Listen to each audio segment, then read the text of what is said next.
Oke, ini dari yang pertama dulu ya. Ada yang bilang Bunda Noviana katanya selalu gagal dalam pembuatan pempek. Nah, Bunda coba perhatikan lagi dengan saran-saran Mami yang pertama tadi, 3 aspek yang membuat gagal itu.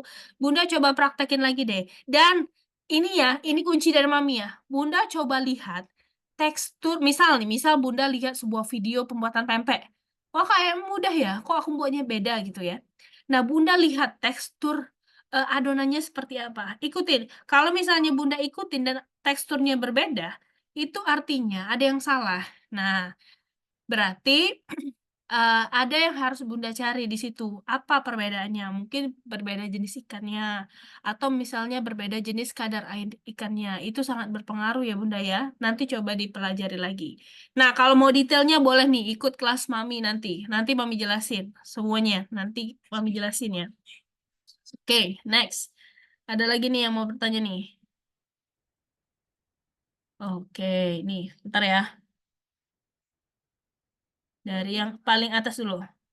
Bagaimana dengan garam? Oke, nah garam.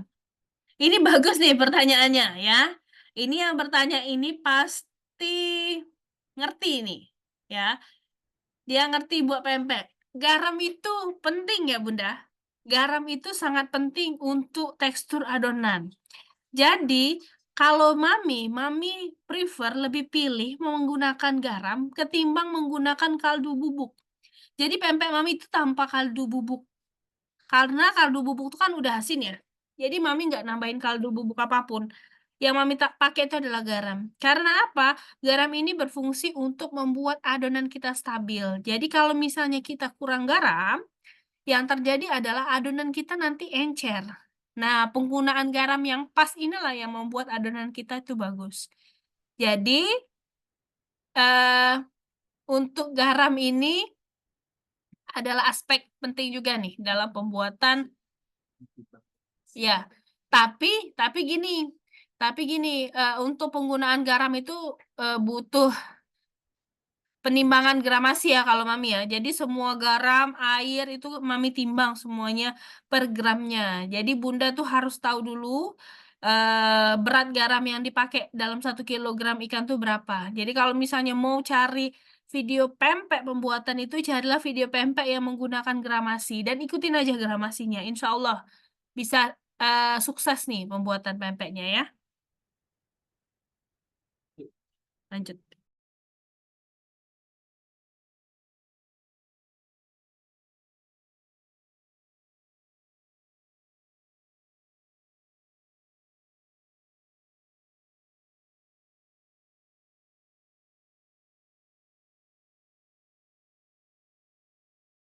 Nih, ini tergantung Bunda ya. Kalau Mami,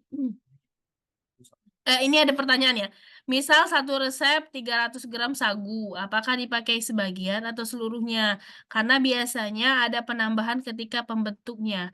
Kalau misalnya itu resep untuk adonan, maka 300 gram itu dimasukin. Nah, penambahan itu adalah penambahan saat kita membentuk pempek. Karena pempeknya kan benyek kan. Nah, untuk membuat pempek itu tidak lengket di tangan, kita tuh butuh sagu untuk membuat tangan kita itu terselimuti sagu sehingga saat kita memegang adonan itu nggak lengket. Nah, tapi sagu tambahan ini tidak boleh masuk ke dalam adonan lagi. Jadi, saat Bunda membuat pempek itu, membentuk, pastikan membentuknya di luar adonan yang sudah dibuat, sehingga sagu tambahan tadi biar nggak masuk lagi ke adonan. Karena kalau dia masuk ke adonan, dia bisa membuat adonan tadi bertambah sagunya. Kalau tambah sagunya, yang bisa menyebabkan pempeknya juga jadi alot ya. Oke, kita lanjut yang pertanyaan berikutnya ya. Soal pempek keras dan kisut setelah digoreng, saya sudah memakai timbangan digital, jadi gramasi, apa nih, bentar. Sudah sesuai resep, terus cara ngulen dan giling resep sewaktu dicampur sagu sudah pelan dan hanya dicampur pelan saja. Nggak pakai diulek-ulek, tapi kok masih keras dan kisut setelah kondisi dingin. Apa resepnya kurang pas atau gimana ya? Berapa ons sagu yang pas untuk ikan tenggiri 1 kilogram? Oke, untuk pempek kisut setelah digoreng itu karena teknik menggorengnya salah. Jadi menggoreng pempek itu harus di api yang benar-benar sudah panas. Jadi Bunda panasin api, udah masuk itu sampai dia berbusa banyak tuh waktu dimasukin, nah itu yang benar. Jadi gorengnya sebentar saja. Tapi kalau misalnya Bunda itu menggorengnya di api yang belum terlalu panas, terus dibiarkan dia lama di situ dia mengembang, begitu diangkat dia pasti kisut. Jadi goreng pempek itu sebentar aja, di api yang sudah panas. Jadi sabar aja dipanasin dulu aja minyaknya sampai dia udah panas baru dimasukin. Nanti prosesnya cuma sebentar. Itu untuk pempek yang kisut ya. Kedua, pempek tenggirinya keras. Nah, jenis pempek tenggiri ini adalah pempek yang sangat kenyal menurut Mami ya. Jadi, kalau membuat pempek tenggiri itu jangan terlalu menggunakan sagu terlalu banyak. Ya, tenggiri itu penggunaan sagunya sedikit saja. Bisa 1 kilo ikan tuh mungkin sekitar 400 sampai 500 gram aja lah. Jangan terlalu banyak. Karena dari tekstur tenggiri aja, kalau kita pakai sagu sedikit, dia tuh udah kenyal. Dia tuh udah kenyal. Jadi kalau misalnya terlalu banyak sagu, pasti dia mudah keras gitu loh. Makanya salah satu mengakali pempek ikan tenggiri itu tidak terlalu keras itu adalah dicampur dengan ikan gabus supaya tekstur lembutnya tuh tetap dapet gitu loh Bunda. Jadi emang tenggirinya tuh gitu. Jadi emang nggak terlalu oh boleh juga nih caranya tambahin sedikit air biar dia jadi adonannya tuh agak banyak. Jadi adonannya nggak terlalu pekat gitu loh, waktu kita bentuknya dia tuh, dibuat agak banyak, tambahin air aja biar dia tidak terlalu keras, tuh ya.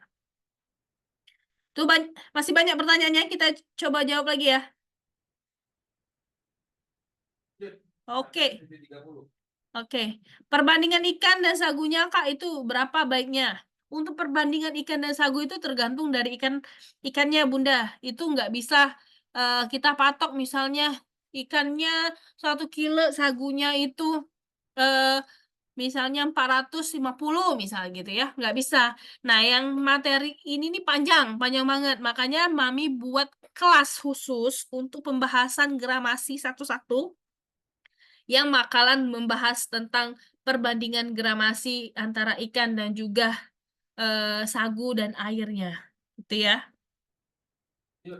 Lanjut, buat pempek ikan gabus, kenapa tekstur permukaannya gerindil tidak sehalus tenggiri? Betul sekali. Karena tekstur ikan gabus itu sendiri enggak selicin tenggiri. Jadi tekstur daging ikan gabus itu agak sedikit kasar. Bunda bisa bandingin ya. Kalau misalnya ada daging giling gabus dan juga daging giling tenggiri, itu Bunda akan lihat kalau gabus itu enggak sehalus tenggiri.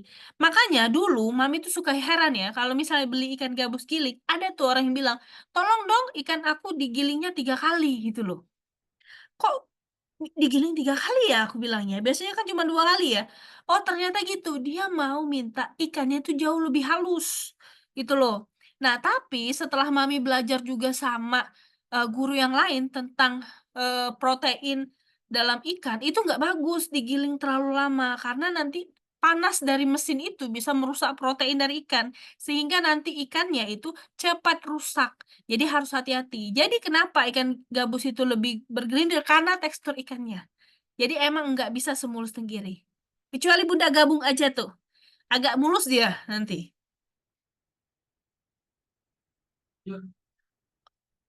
Oke, gimana caranya Mami untuk tekstur ikan gabus pada saat pemberian sagu? Karena saya selalu menggumpal. Kalau ini biasa aja Bunda ya. Kita campur aja seperti biasa. Dia itu kalau menggumpal tuh nggak pernah ya, Mami, ya. Kecuali ikan gabusnya berasal dari ikan gabus yang udah frozen dan dia udah mulai rusak proteinnya. Jadi kalau misalnya dalam bahasa guru Mami itu namanya frozen burn. Jadi ketika ikan gabus itu sudah mulai kayak ngegabus, gimana ya, dia itu udah nggak buyar lagi, udah kayak sudah kayak gabus bener. Bukan kayak ikan gabus ya, kayak gabus. Nah, itu artinya ikannya udah rusak. Nah, itu kalau misalnya kita campur dengan bahan apapun dia pasti menggumpal dan jelek. Nah, gimana cara mengatasi ketika kita punya ikan jenis kayak gini, kan sayang tuh mau dibuang. Bunda bisa itu giling lagi dengan chopper. Jadi, buat pempeknya itu digiling dengan chopper. Nanti masih bisa kok dibuat pempek, tapi emang nggak sepulen pempek dengan ikan yang segar, ya. Jadi dicoper aja. Nah, kalau mami siasati biasanya mami buat tekwan aja itu, aman. Kalau buat tekwan dia aman. Tapi nggak tahu ya, case Bunda ini bolehlah nanti ditanya lagi, case-nya seperti apa ya, keadaan dagingnya. Lanjut ya, penggabungan gabus dan tenggiri itu bisa dijual di angka berapa ya, Mami?